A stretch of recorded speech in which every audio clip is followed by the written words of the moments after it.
ये सत्य ज्ञान है। अभी सत्संगों को सुनकर आम व्यक्ति की जुबान पर यह सत्य ज्ञान चढ़ जाएगा और हो सकता है इस दास से भी अच्छी तरह कोई बहुत मीठी मीठी बात बना के इस ज्ञान को सुनाने वाला भी आपको मिल जाएगा।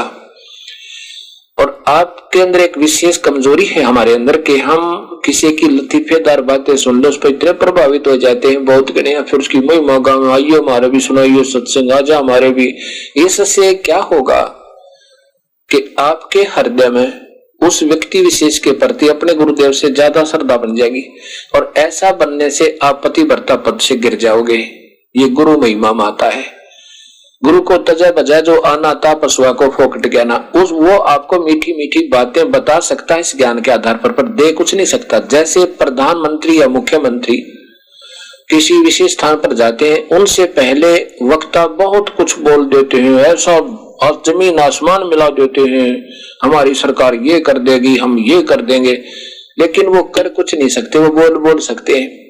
मुख्यमंत्री या प्रधानमंत्री आता है, दो शब्द कहता है कि तुम्हारा ये काम भी हो जाएगा, तुम्हारी सड़क भी बन जाएगी, तुम्हारा वाटर वर्क्स भी बन जाएगा, तुम्हारा स्कूल भी बच्चों का बन जाएगा। उसने इतना ही कहना, वो उसके शब्द में शक्ति है और वो बोल रहे थे उनके शब्द में शक्ति नहीं है, वो नहीं कुछ कर सकते थे। ऐसे ही ये ज्ञान सुनाने वाले केवल व्यक्ति प्रभुता तो पा जाते हैं बोली समाज में, लेकिन इनके पास नाम देने का अधिकार है नहीं, शब्द शक्ति है नहीं, ये कुछ नहीं दे सकते।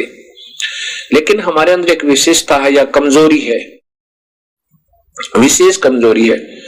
एक समय एक कमाल जो मुर्दा जीवित किया था कबीर परमेश्वर ने, अपने बच्चे की तरह रखा और उसको नाम दिया, सतनाम दिया। अब जवान बच्चा था, थोड़े से दिनों में सतगुरु की सुनकर बातों को, बड़े मीठी मीठी बातें लतीफेदार सुनावर, काफी संगत प्रभावित होगी और सब आकर कहें कि गुरुदेव बस कमाल तो आपको भी माफ करने वाला है, बहुत कमाल की बातें बताता है, बस हद कर रखी है उसने तो।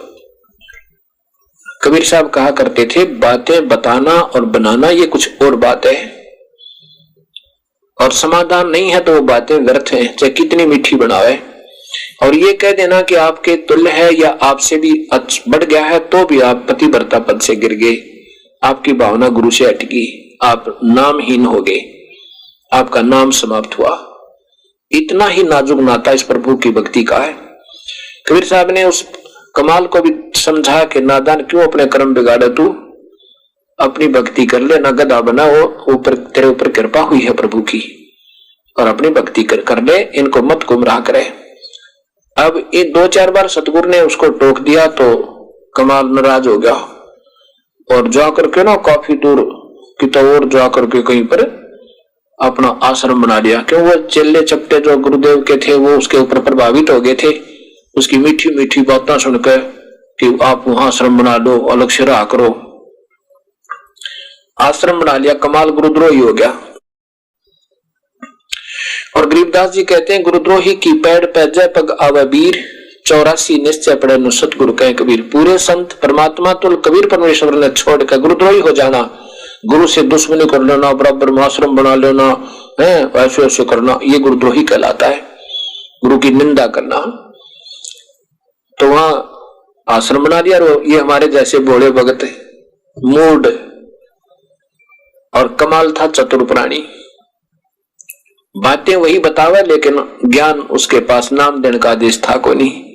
तो यहां कहा कि चतुर प्राणी चोर हैं, ये मूड मुग्ध है ठोठ, और संतों के नहीं काम की इनके देगल जोट। इतने सत्संग सुनकर फिर भी आन संत से भगत से प्रभावित होते हैं तो उनको कोई ज्ञान नहीं, उनका पल्ला वो तो मूड है, और वो मूड उन नादान नीचों जैसे ही है, कमाल जैसे के, और उनके पीछे पड़े रहो और जाओ नरक में दोनों।